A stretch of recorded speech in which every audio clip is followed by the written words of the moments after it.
Hello, so we are in chapter 11, and the objective is to understand sexual reproduction and meiosis in eukaryotes.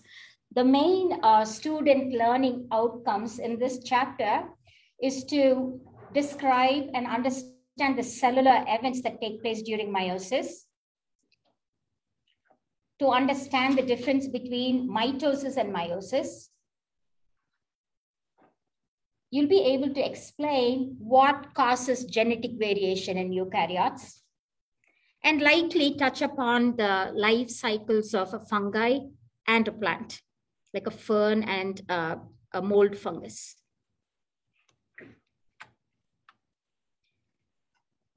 Why is meiosis very important in living organisms? It's because meiosis is the special type of cell division that happens only in gametes, which reduces the chromosome number by half. So that's why it's also called reduction division.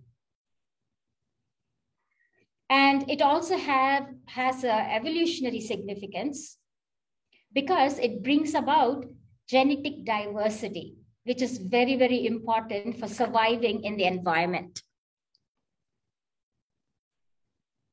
So there is new combinations of genes in the offspring, and because of that, we have accomplished genetic diversity of the living organism in the environment, so that some of them will be better fit to survive in the environment.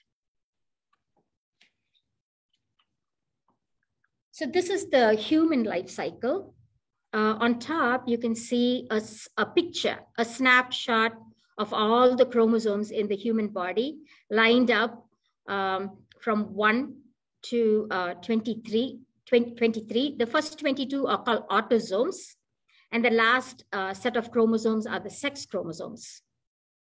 And if you see the life cycle of the human being, you can see in puberty, after you become an adult, meiosis happens only in the sex organs, and it reduces the chromosome number from 46 to 23 by reduction division. So the egg and the sperm will have only half the number of chromosomes, 23 chromosomes. And when they come together to form a diploid cell during fertilization, the diploid state of 46 chromosomes will be maintained generation after generation. Because in meiosis, the number of chromosomes is divided by half, it is also called reduction division. So remember that we human beings are diploid organisms with two sets of chromosomes. One set came from dad, one set came from mom. So all the cells in your body are diploid, except your sex cells, which are haploid. And it's usually denoted as little l. The next picture shows an overview of meiosis. You can see how meiosis has two divisions. In interphase, just like any other regular interphase, you can see chromosomes are there and they replicate during the S phase of interphase. During meiosis, in anaphase, so there's meiosis 1 and meiosis 2. And the steps are kind of similar to mitosis. It will have prophase, metaphase, anaphase, and telophase. In meiosis 1, homologous chromosomes will separate. Whereas in meiosis 2, cystochromatids will separate. And it's because of this that you go from like diploid to haploid. So you're starting with 2 chromosomes there and you end up with just 1 chromosome. And there's 4 of them. So you start with 1 cell and end with 4 cells, because there are 2 divisions in meiosis. So this is the overall picture of meiosis. 2 important events that happen in meiosis. One is the crossover event, and the independent assortment of chromosomes will happen here too. So we look at the steps now.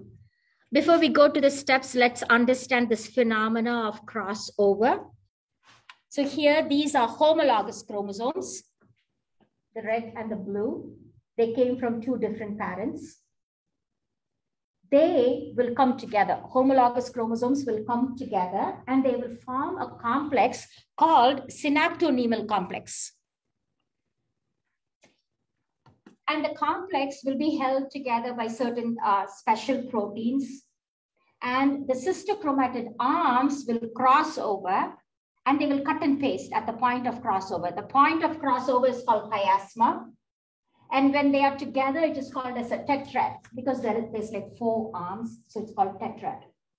And it's because of this crossover event that happens in meiosis 1, you end up with unique combinations of genes.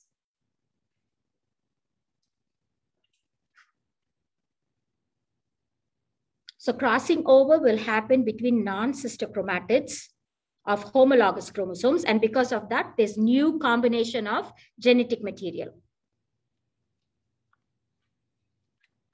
Independent assortment of chromosomes. So here you can see in this picture, homologous chromosomes are pairing up during metaphase plate. So you can see the capital A and capital B are on top and the little a and little b genes are in the bottom. So there are 2 ways this can happen. It could have either been capital A, capital B for one on the top like this, or it could have been capital A, small b on the top and small a, capital B on the bottom. So if you imagine 23 chromosomes, all independently assorted during metaphase plate, the offsprings will have very different gene combinations. So capital A could have either been on top or in the bottom. Why is this important? Let's say there was a defective gene on little a. Let's just guess it's a defective gene. So the child that is conceived with that defective gene will end up with a disease. Whereas the child who did not have the defective gene will be normal. So because of this, it is almost impossible to create gametes that are identical. So that's why every person is very, very unique. Here are the different steps of meiosis. The first step in S phase of interphase, the nuclear envelope is still there and you can see chromatin. But this is when chromosome is duplicated to form another copy. So DNA replicates at this phase. In prophase 1, this is where that unique event called crossing over happens. The cell membrane will break. The spindle apparatus will form. Microtubules will come and attach to the centromere region of the chromosome. The tetrad formation, you can see the synaptonemal complex is forming here. And this is where crossing over event happens and they will swap fragments. Homologous chromosomes will swap fragments. In prometaphase, homologous chromosomes are trying to line up in the center of the cell. They're not there yet. In metaphase, they have arrived. So this lining up in the center of the cell is aided by the microtubules of the spindle apparatus. And here in anaphase, you can see homologous chromosomes are separating. The whole chromosome is separating. And then telophase and cytokinesis. Telophase, they would have reached the ends of the cell. And cytokinesis is division of the cytoplasm. So the cleavage furrow has started here.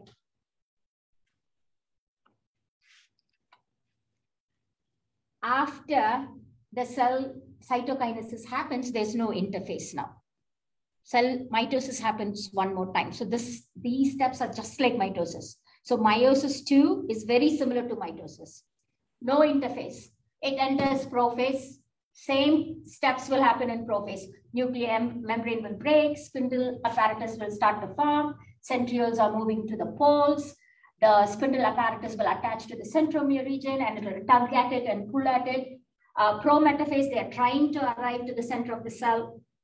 Metaphase, they have arrived in the middle. M for middle of the cell.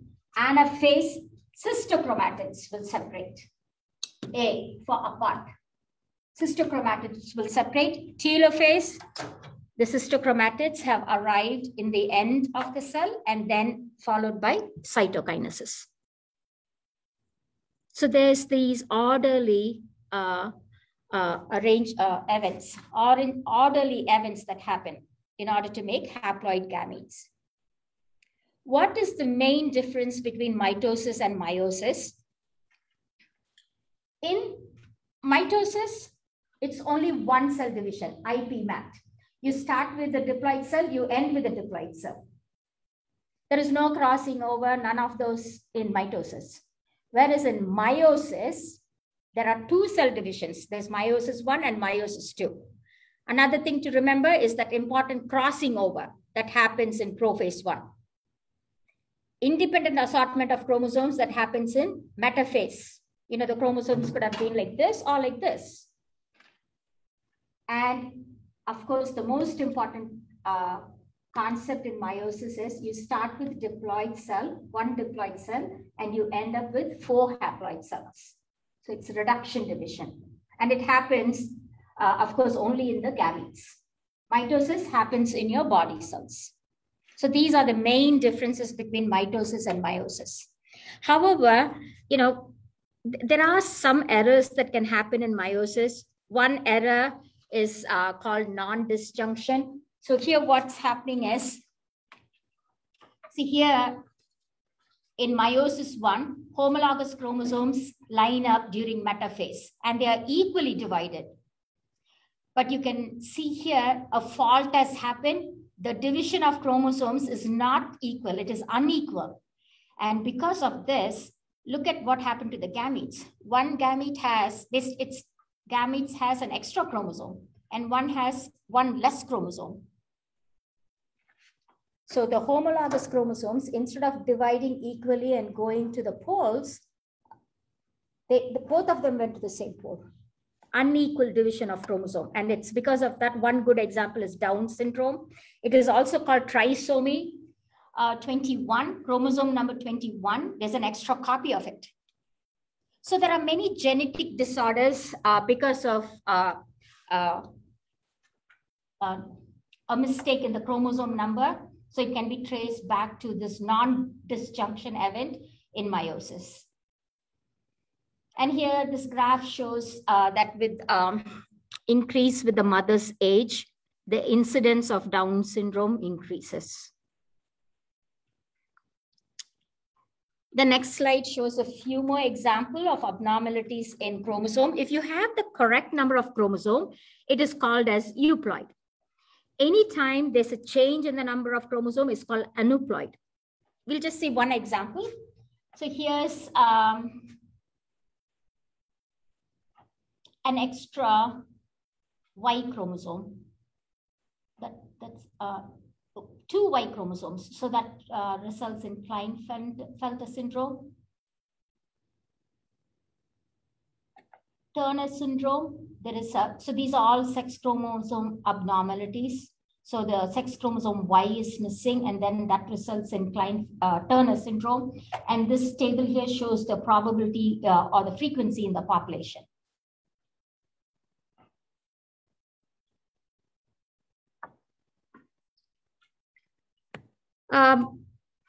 Sexual reproduction in plants. So here's a fern plant. So here the ferns are alternating between a haploid and a diploid state. So if you look at the, like, you probably are familiar with a fern plant. It's called as a sporophyte. If you look under the leaves, you'll see these black, brown spots called sori, or sorus for singular. And these will undergo meiosis to form spores. And the spores will form on like a wet dirt. And then it will form a structure, multicellular structure called gametophyte. See this structure. This structure will have the male part and the female part. The male part is called as archegonium, antheridium, and the female part is called archegonium. And the egg and the sperm will fuse to form a zygote that will sprout to form the sporophyte. So in ferns, it is called alteration of generations. It's alternating between haploid and diploid stages. In fungus, like a bread mold fungus, so you're familiar with the mold that you see in fungus. it has a vegetative state called hyphae. And this can form spores. There's a stalk, and then these, it will form something called sporangia, and then it will form spores. So when the spores germinate, it forms a hyphae. There are two types of hyphae. They don't call it male and female, but here it is called positive and negative mating type.